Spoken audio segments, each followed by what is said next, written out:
ಚುರುಕುಗೊಂಡಿದೆ ವಾಲ್ಮೀಕಿ ನಿಗಮ ಹಗರಣದ ತನಿಖೆ. ಹಿಂದೆ ಮಾಜಿ ಸಚಿವ ನಾಗೇಂದ್ರ ಬಂಧನ ಆಗುವ ಸಾಧ್ಯತೆ ಇದೆ. ಜಾರಿ ನಿರ್ದೇಶನಾಲಯದ ಅಧಿಕಾರಿಗಳು ಸಜ್ಜಾಗಿದ್ದಾರೆ. ಈಗಾಗಲೇ ಇಡಿ ಬಲಿಯಲಿದ್ದಾರೆ ನಾಗೇಂದ್ರ. ಫುಲ್ ಡ್ರಿಲ್ ಮಾಡ್ತಾ ಇದ್ದಾರೆ ಅಧಿಕಾರಿಗಳು. ಸತತ 11 ಗಂಟೆಗಳಿಂದಲೂ ಕೂಡ ಮಾಜಿ ಸಚಿವರ ವಿಚಾರಣೆ ನಡೀತಾ ಇದೆ.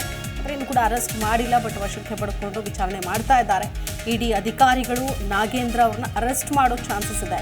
ಕೋರ್ಟ್ಗೆ ಕರೆದೊಯ್ಯೋದಕ್ಕೆ ಅಧಿಕಾರಿಗಳು ಈಗಾಗಲೇ ಸರ್ವ ಸಿದ್ಧತೆಯನ್ನು ಕೂಡ ಮಾಡಿಕೊಂಡಿದ್ದಾರೆ. ಬೌರಿಂಗ್ ವಿಕ್ಟೋರಿಯಾ ಆಸ್ಪತ್ರೆಯಲ್ಲಿ ಮೆಡಿಕಲ್ ಪರೀಕ್ಷೆಯನ್ನು ಕೂಡ ಮಾಡಿಸೋದಕ್ಕೆ ಮುಂದಾಗ್ತಿದ್ದಾರೆ. ವೈದ್ಯಕೀಯ ತಪಾಸಣೆ ಬಳಿಕ ಕೋರ್ಟ್ಗೆ ಹಾಜರುಪಡಿಸುವ ಸಾಧ್ಯತೆ ಇದೆ. ಸಮಯದ ಅಭಾವ ಆದರೆ ಜಡ್ಜ್ ಮನೆಗೆ ಹಾಜರುಪಡಿಸುವ ಚಾನ್ಸಸ್ ಕೂಡ ಇದೆ. ಕೇವಲ ವಶಕ್ಕೆ ಪಡೆದು ವಿಚಾರಣೆ ಮಾಡ್ತಾರೆ ಅಂತ ಅಂದುಕೊಳ್ಳಲಾಗಿತ್ತು, ಆದರೆ ಈಗ ಅರೆಸ್ಟ್ ಮಾಡುವಂತಹ ಎಲ್ಲ ಸಾಧ್ಯತೆಗಳು ಕೂಡ ಇದೆ. ವಾಲ್ಮೀಕಿ ಅಭಿವೃದ್ಧಿ ನಿಗಮದ ಹಗರಣದ ಕುರಿತಾಗಿ ಕೋಟಿಯ ವ್ಯವಹಾರ ಆಗಿದೆ. ಇದರ ಹಿಂದೆ ನಾಗೇಂದ್ರ ಅವರ ಕೈವಾಡ ಕೂಡ ಇದೆ ಅನ್ನೋ ಕಾರಣಕ್ಕೋಸ್ಕರ ಈಗಾಗಲೇ ಜಾರಿ ನಿರ್ದೇಶನಾಲಯದ ಅಧಿಕಾರಿಗಳು ವಶಕ್ಕೆ ಪಡೆದು ವಿಚಾರಣೆಯನ್ನು ಮಾಡ್ತಾ ಇದ್ದಾರೆ. ಸತತ 11 ಗಂಟೆಗಳ ಕಾಲದಿಂದಲೂ ಕೂಡ ಈ ವಿಚಾರಣೆ ನಡೀತಾ ಇದೆ.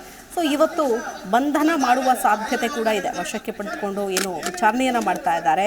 ಸೊ ಇವತ್ತೇನೆ ಅರೆಸ್ಟ್ ಕೂಡ, ಯಾಕಂದರೆ ಅರೆಸ್ಟ್ ಮಾಡೋದಕ್ಕಿಂತ ಮುಂಚೆ ಕೋರ್ಟ್ ಮುಂದೆ ಹಾಜರುಪಡಿಸಬೇಕಾಗತ್ತೆ. ನ್ಯಾಯಾಧೀಶರ ಮೂಲಕನೇ ವಶಕ್ಕೆ, ಅಂದರೆ ನ್ಯಾಯಾಂಗ ಬಂಧನನ ಕಸ್ಟಡಿನ ಅಂತ, ಸೊ ಕಸ್ಟಡಿಗೆ ಪಡೆದು ವಿಚಾರಣೆಯನ್ನು ಮಾಡಬೇಕಾಗತ್ತೆ.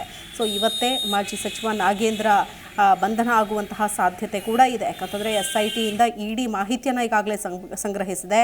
ಕೋರ್ಟ್ ಅನುಮತಿಯನ್ನು ಪಡೆದು ಆರೋಪಿಗಳ ವಿಚಾರಣೆ ನಡೆಸಬಹುದು.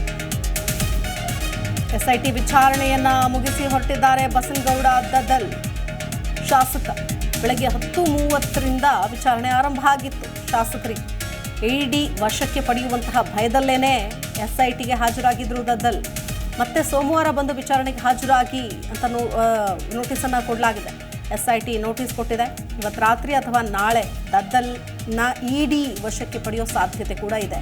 ಈಗಾಗಲೇ ನಾಗೇಂದ್ರ ಅವರನ್ನು ವಶಕ್ಕೆ ಪಡೆದು ವಿಚಾರಣೆ ಮಾಡ್ತಿದ್ದಾರೆ.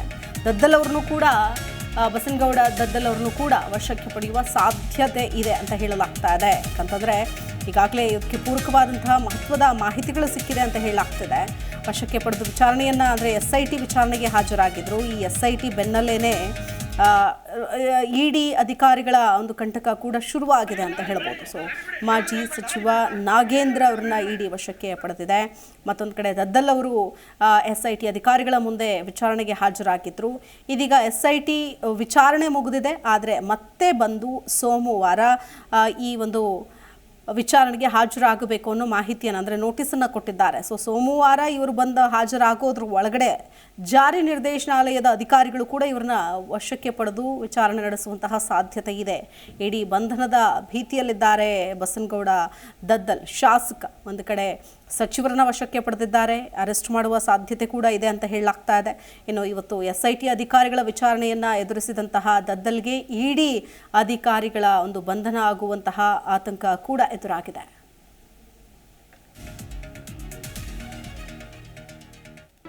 ಜಿ ಕನ್ನಡ ನ್ಯೂಸ್ ಈಗ ನಿಮ್ಮ ಮನೆಯಲ್ಲೇ ನೋಡಿ. ಎಲ್ಲ ಕೇಬಲ್ಗಳಲ್ಲಿ ಈಗ ಲಭ್ಯ.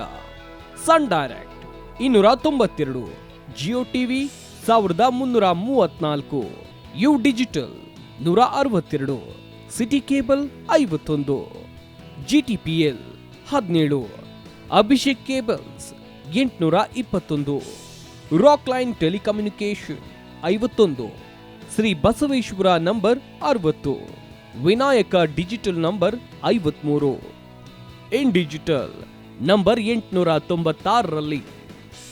ನಿಮ್ಮಿಸ್ತದ ಜಿ ಕನ್ನಡ ನ್ಯೂಸ್ ನೋಡಿ ಆನಂದಿಸಿ.